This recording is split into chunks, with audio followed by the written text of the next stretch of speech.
Эл өкүлү Адахан Мадумаров элдик курултай мыйзамсыз өттү деп Конституциялык сотко даттанды. Булга коомчулуктун пикири кандай? Кыргызстанда 3 тилде билим берүүнү киргизүү сунушталды. Демилге канчалык маанилүү?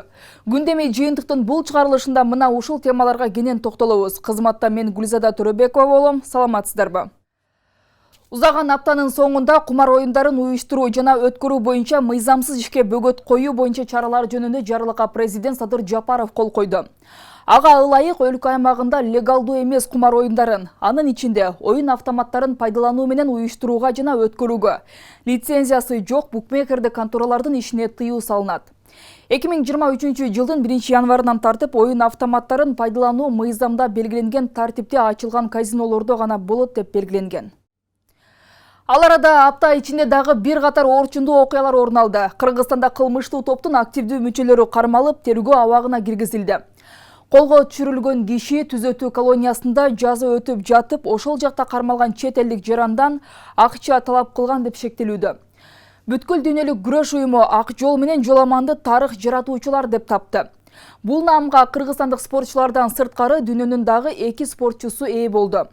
Ушул жана башка окуялардын тизмеси менен кененирээк Жума хроникасынан тааныша аласыздар. 19 декабрь дүйшөмбү Кыргызстандын эмгек сиңирген артисти Азиз Муратбулаевдин сөөгү аларча көрүнүстүндө жерге берилди. Кайталангыс талант ээсин акыркы сапарга узатуу зыйнаты Кыргыз улуттук драма театрында өтүп, ага мамлекеттик ишмерлер, өнөр ээлери, сакталаштары жана туугандары катышты.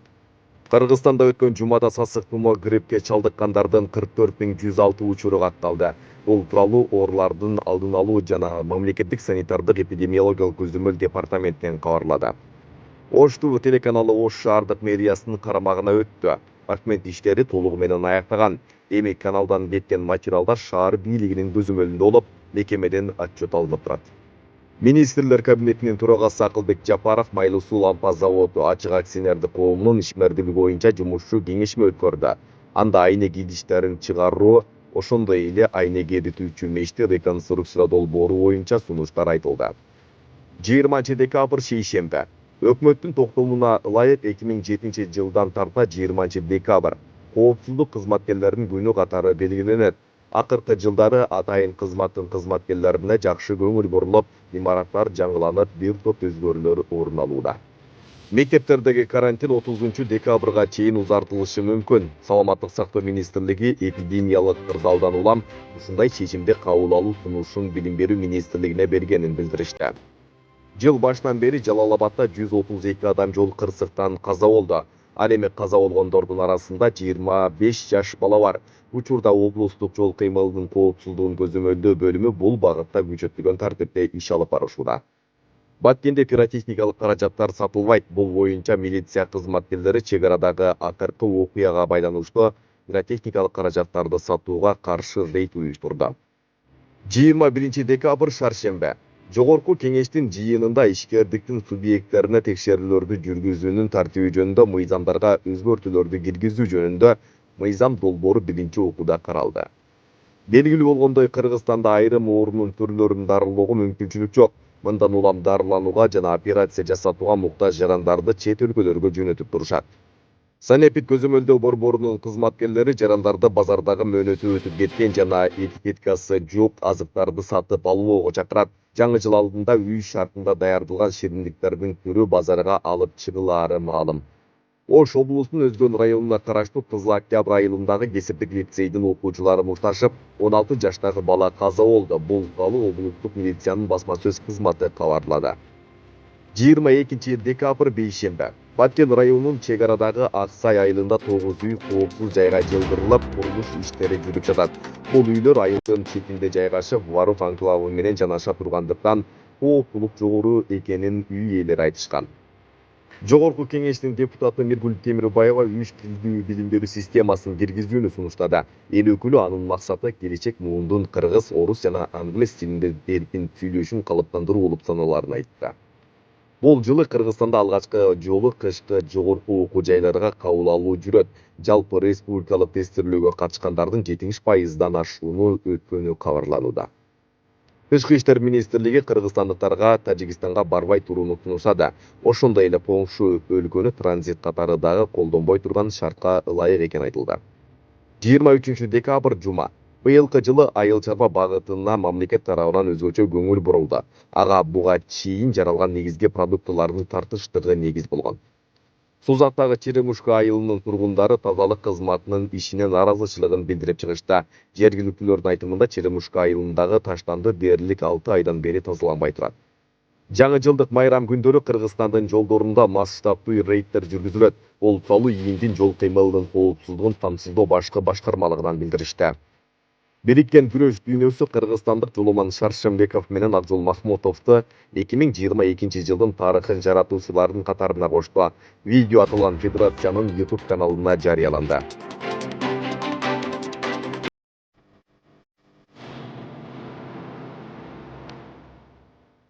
Бара жаткан апта ичинде тагыраагы 23 декабрда Баткен окуяларында мекен үчүн курман болгон жоокерлердин элесин түбөлүк калтыруу максатында сүрөт көргөзмө уюштурулду. Анда Баткенде кайтыш болгон мекендештердин портреттери Улуттук тарых музейине өткөрүлүп берилди. Чек арада чептей туруп курман болгон баатырларга таазим аталышындагы бул иш-чара мекен сакчыларынын эрдигин түбөлүк тарых барактарына киргизүү болуп саналат. Алардын эрдиги унутулбай, урпактар сыймыктанып жүрүшү керектиги белгиленет. Иш-чарага бир катар мамлекеттик жана коомдук ишмерлер, депутаттар, душман окторунан окко учушкан мекендештерибиздин элестерине таазим кылгысы келген жарандар катышты. Мында УКМК төрагасы генерал-лейтенант Камчыбек Ташиев Баткен окуясында курман болгон жоокерлердин эрдиги эч качан унутта калбасын айтып, ата-энелерине ыраазычылык билдирди. Курман болгон жоокерлерибиз тууралуу китеп чыгарын, ар бири кайсы жерде, кандай абалда каза болгону очеркте жазылаарын белгиледи.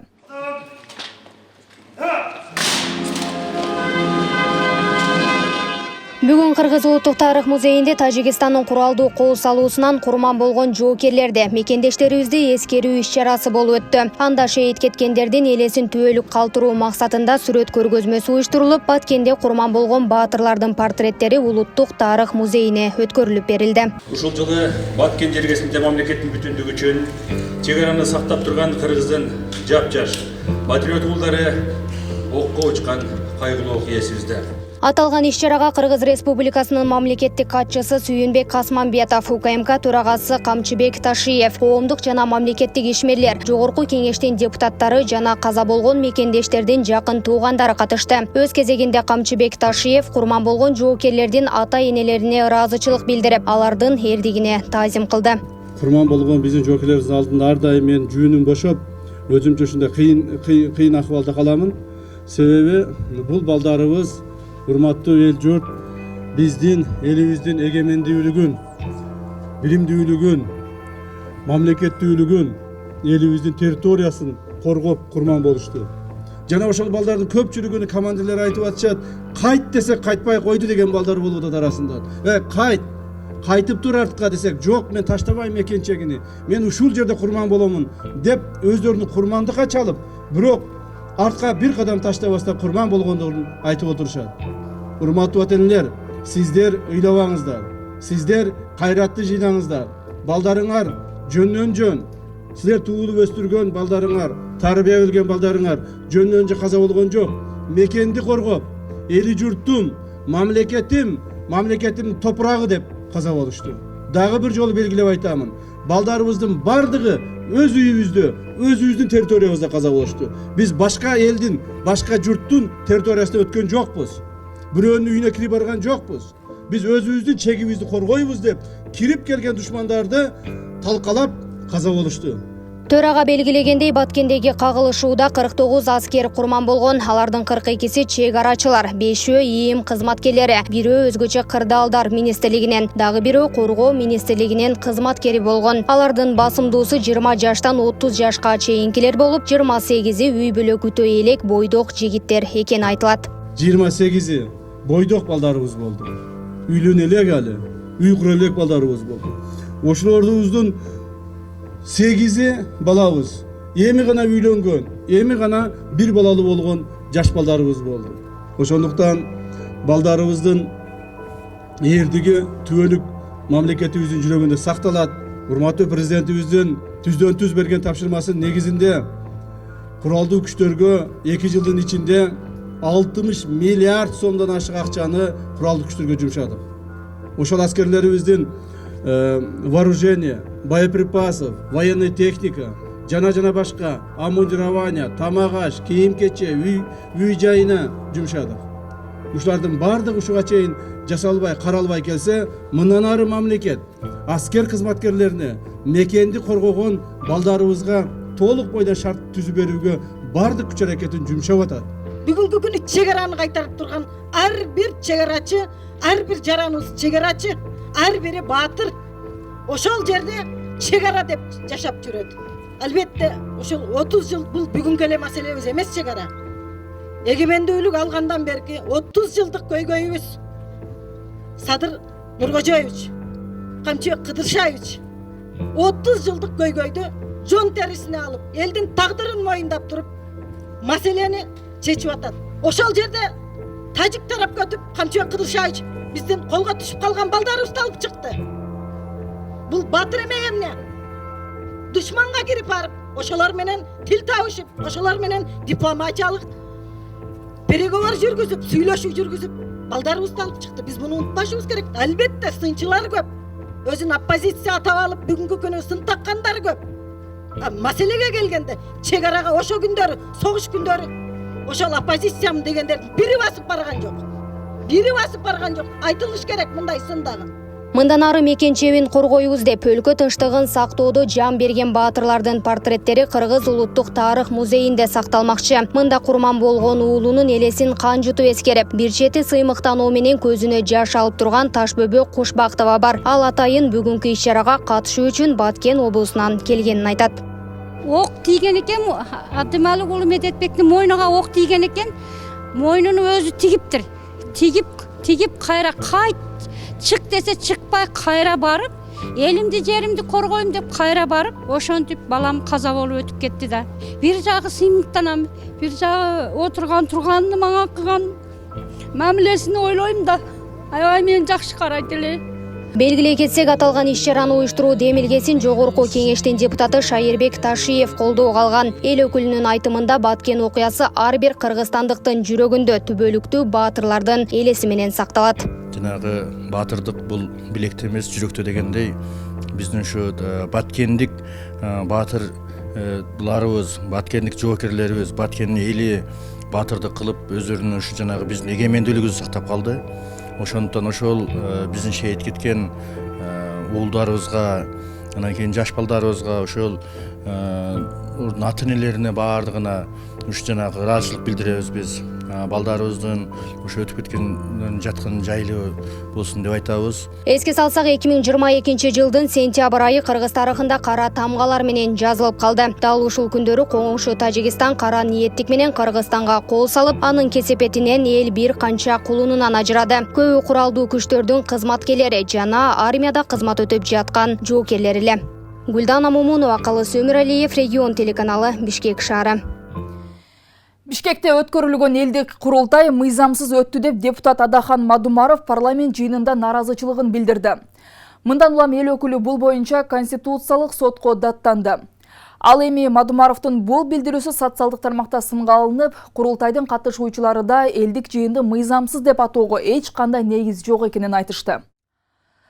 Мындан тышкары парламент жыйынында депутаттар тарабынан айыл чарба тармагындагы бир катар көйгөйлөр көтөрүлдү. Мына ушундай сунуштар, наразычылыктары жана сын пикирлер менен коштолгон жогорку кеңештин жыйынында дагы кандай маселелер айтылды? Алдыдагы материалдан кенен тааныша аласыздар. Мен бүгүн жарыя кылайын. Муну ол мыйзамсыз указ, курултай өткөрүүдөгү мыйзамсыз указ жөнүндө конституциялык сотко бүгүн мен азыр саат 12-де барып тапшырам.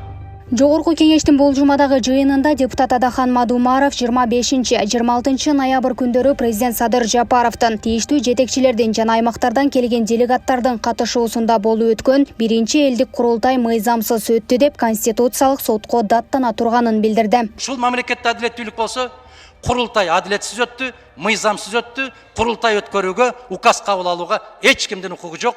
Бул менин каалоом эмес, конституциянын каалоосу деп мен ошол ходатайство жаздым, бүгүн тапшырам конституциялык сотко. Дегенменен эл өкүлүнүн курултай боюнча даттануусун социалдык тармактын колдонуучулары жактырбаган сыяктуу. Анткени болуп өткөн элдик жыйын карапайым жарандардын үнүн бийликке жеткирүүгө бөлгө түзүп, көмүскөдө жаткан көйгөйлөрдүн ачыкталышына себеп болду деген билдирүүлөрүн калтырышууда. Курултайдын өткөнү жакшы эле болду. Элдин көйгөйүн эл, президент укту. Мен туура деп ойлойм.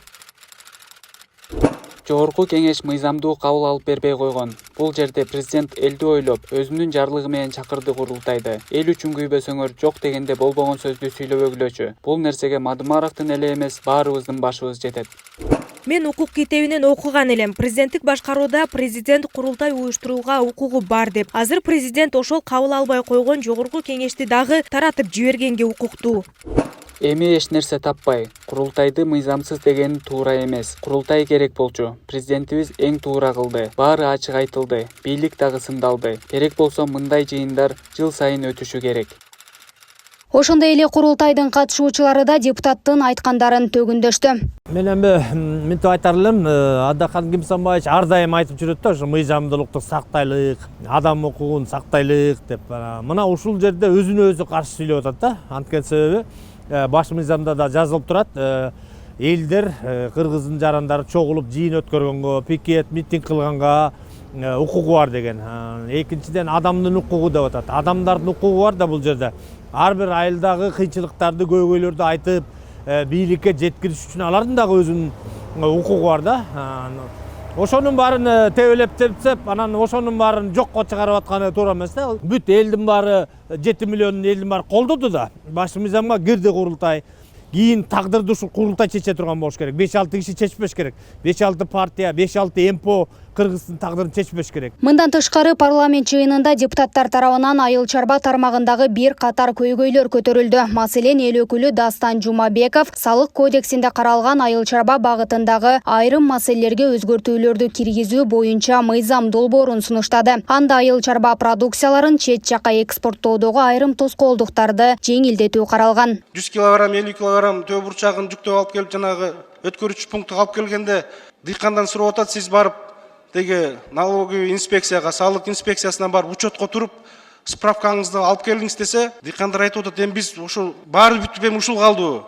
50 килограмм, 100 килограмм сата турган төө бурчагыбызды барып салык инспекциясына барып справканы алып келип, анан тапшырышыбыз керекпи деген баягы түшүнбөстүк суроолор туулуп калып атат да. Ошондуктан ушуну кесепетинен жоюш үчүн биз тез арада ушуну өзгөртүүгө алып чыктык. Өз кезегинде депутаттар айыл чарба багытын өнүктүрүүгө салым кошуп келе жаткан дыйкандарга колдоо көрсөтүү зарыл экенин белгилешип, сунушталган мыйзам долбоорун жактырышты. Биздин дыйкандар өзүбүзгө керектүү айыл чарба продуктыларын, өзүбүзгө керектүүлөрдү айдап, сээп, эгип, бизди камсыздаса болот да, туурабы? Айыл чарба министрлиги кызыктар болуш керек эле ушул багыттачы. Аны менен катар депутаттар өлкөдөгү муктаж болгон үй бүлөлөргө, ден соолугунан мүмкүнчүлүгү чектелген балдарга мамлекеттик бюджеттен кошумча каражат бөлүп берүү маселесин көтөрүштү. Ушундай ар бир районубузда ушундай өтө оорукчан биздин жарандарыбыз көп да. Анан мамлекет тарабынан өтө аз мындай жардам берилип атат да. Мен сунуш кылат элем да, бюджеттен ар бир районго өнүктүрүүгө 30 миллион акча бөлүнүп атат да, Алмаз Кушбекович да.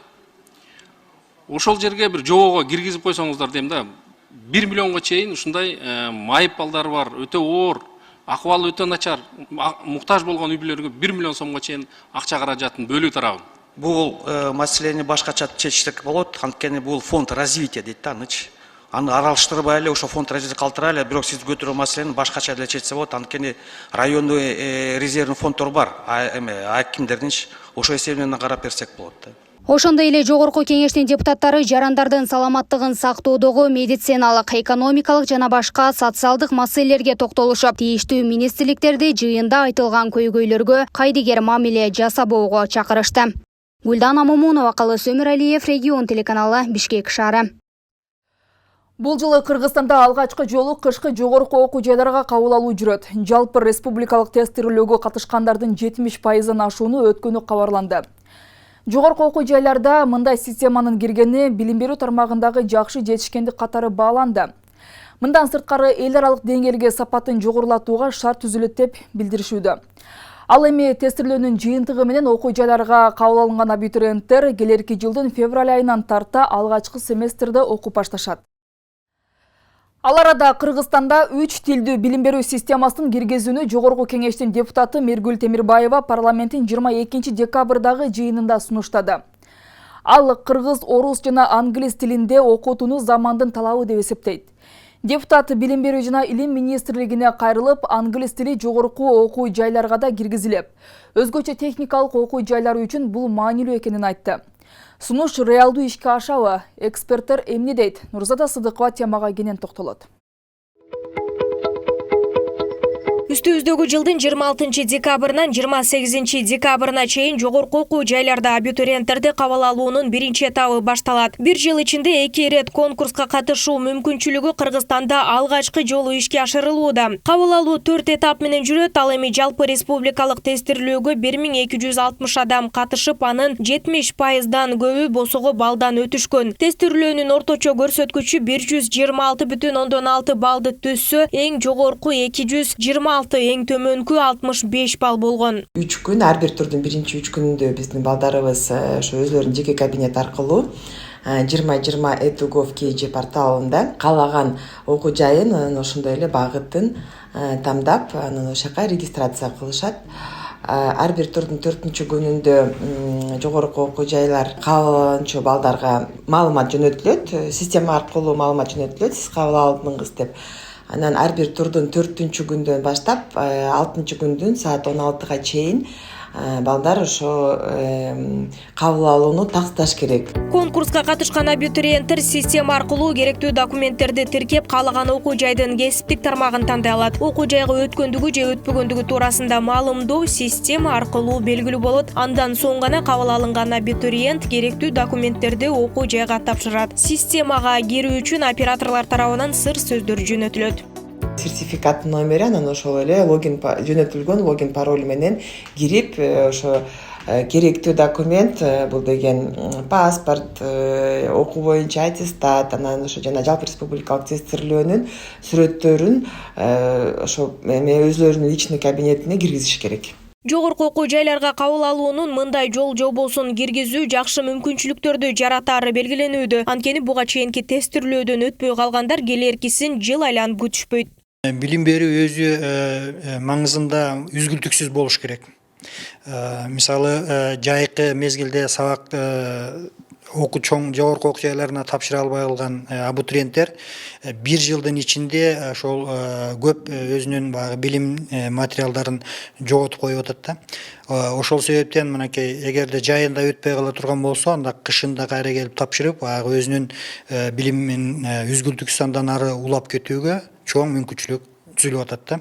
Ошондой эле жогорку окуу жайга кабыл алуунун бул жол-жобосу Кыргызстандагы билим берүү тармагы эл аралык деңгээлде сапатын жакшыртуунун жана өлкөнүн окуу жайларын четчелерге жарнамалоо катары бааланат. Мындай практика көпчүлүк өнүккөн мамлекеттерде пайдаланылып, өзүнүн жакшы жемишин берип келүүдө. Башка мамлекеттерде айтып атпайсызбы? Европа, Америка мамлекеттерде бул колдонуп турган, иштеп турган, жемиш алып келип турган практика, чын айткандачы. Ал жерде мындай экономикалык атаандаштык деп коет да, акчаң барбы?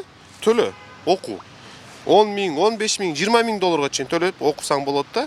Бизде акырындыктан ошондо барышыбыз керек да. Анткени талап да күчөйт да. Эл аралык ушул тажрыйбаларды колдонуп алдыга жылдыга мүмкүнчүлүк болот. Анткени биз Кыргызстан негизи эле өзүбүз ушу Орто Азиядагы билим берүү, медицинанын борбору болобуз деп көп жылдан бери сөз кылып келип атпайбызбы?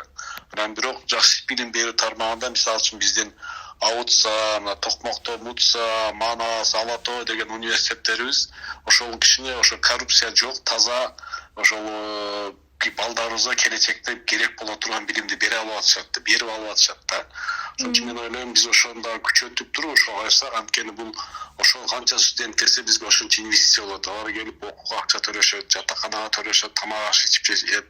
Бул мындай экономикада көп жактан пайдасы тие турган тармак да. Билим берүү тармагында мындай өзгөрүүлөргө катар эле чет тилдерине басым жасоо сунуштары да айтылып жатат. Жогорку кеңештин депутаты Миргүл Темирбекова 22 декабрда өткөн жыйында 3 тилдүү билим берүү системасын киргизүүнү сунуштаган. Анын максатын келечек муундун кыргыз, орус жана англис тилинде эркин сүйлөшүүн калыптандыруу болуп саналар менен түшүндүргөн. Кыргыз тилинде, дүйнөлүк тарых орус тили адабияты орус тилинде, химия, физика, биология, информатика жана башка сабактар англис тилинде окутулса, бул өзгөчө биздин келечек муундар үчүн өтө маанилүү деп ойлойм. Англис тили чет тили катары гана үйрөнүлбөстөн, билим берүүнүн бардык баскычтарында окутуу тили катары колдонулушу керек. Мындан тышкары алдыңкы улуттук жогорку окуу жайларда да пилоттук негизде киргизсек, айрыкча техникалык университеттерде бул абдан маанилүү. Анткени менен англис тилинде окуткан мугалимдердин жетишсиз экени айтылууда. 50 жылдан бери билим берүү тармагында эмгектенип келген Токтоназар Акунжанов учурда 3-чү тилде билим берүү системасына киргизүүнүн зарылчылдыгы жок деп эсептейт. Чет тилди үйрөнүү ансы тили мектепте окулат. Мына мен көрүп эле жүрөм. Ансы тили окутулат. Бирок чет тилден жыргаган сүйлөө жок. Орус тилди мисалы үчүн илгертен 1-класстан окучубуз. Орусчалап, кээде жакшылап нан сураганды билчү эмесмин айылдык кыштактарда. Эми кыргыз тилди эң гүлдөтүш керек, анан кийин бирини өтүш керек да. Кыргыз тилди биринчи койсун. Бишкектеги бардык кулактандыруулар бардыгы кыргызча болсун. Анан ошондо сүйлөп алып, эми кыргыз тилди жакшы деңгээлге жеткирдик. Анан мына тилдерди, корей тилин, англис тилин, мындай тилин үйрөтөбүз деп туруп анан сунуш кылса болот деп ойлойм да. Кыргызстан боюнча мектептерде жалпы 929 мугалим жетишсиз. Мындай жетишсиздик жогорку окуу жайларда да бар. Мындан улам 3 тилдүү билим берүү системасын киргизүү үчүн тийиштүү адистерди даярдоо зарыл деп белгиленүүдө. Нурзада Сыдыкова, Калыс Бактыбеков, регион Бишкек. Жаңы жыл алдында үй шартында даярдалган шириндиктердин түрү базарга алып чыгылары малым. Бирок алардын баарында эле санитардык нормалар сакталган эмес. Санепид көзөмөлдөө борборунун кызматкери жарандарды базардагы мөөнөтү өтүп кеткен жана этикеткасы жок азыктарды сатып албоого чакырат. Бул жумада Ош шаарында атайын түзүлгөн топ базардагы азыктарды текшерип, мыйзамдуу чара колдонушту. Булар болсо кремойдор 3 эле күн сакталыш керек. Буну ошо чыгарган эмелерге барып эме кылат да, биз олар менен сүйлөшүп алганбыз да. Мындай болот. Сиз уже товарды алдыңызбы, өзүңүзгө жоопкерчилик сизге келет. Сиз бунун документин сураш керек, канча күн экен. Ош шаарынын базарларында мөөнөтү өтүп кеткен жана этикеткасы жок азыктар текшерүүгө алынууда. Санепид көзөмөлдөө борборунун кызматкерлери жарандарды тез бузулуучу азыктарды сатып алууда сактоо мөөнөтүнө көңүл бурууга чакырат. Жаңы жыл алдында үй шартында даярдалган шириндиктердин түрү базарга алып чыгылары маалым. Бирок алардын баарында эле санитардык талаптар сакталган эмес. Рейдтер мындан ары дагы уланат, тез уюштуруп турабыз. Себеби жаңы жылга карата эми өзүңүздөр көргөндөй үйдө үй шартында жасалган кондитердик татуу токочтор, ар кандай шириндиктер сатылат. Эми ошолорду алдын ала тамак аштан улануу алдын алуу максатында рейдтерди тез уюштуруп турабыз. Торттор тез бузулуучу азыктарга кирип сактоо мөөнөтү 74 саат деп көрсөтүлгөн. Таттуулар атайын музаткычта кармалышы керек. Ал эми бул жайда сатылып жаткан торттун мөөнөтү 15 күн деп жазылган. Анын үстүнө тротуарда эле мыйзамсыз соодасын жүргүзүүдө. Мындан улам торттор сатуудан алып салынды.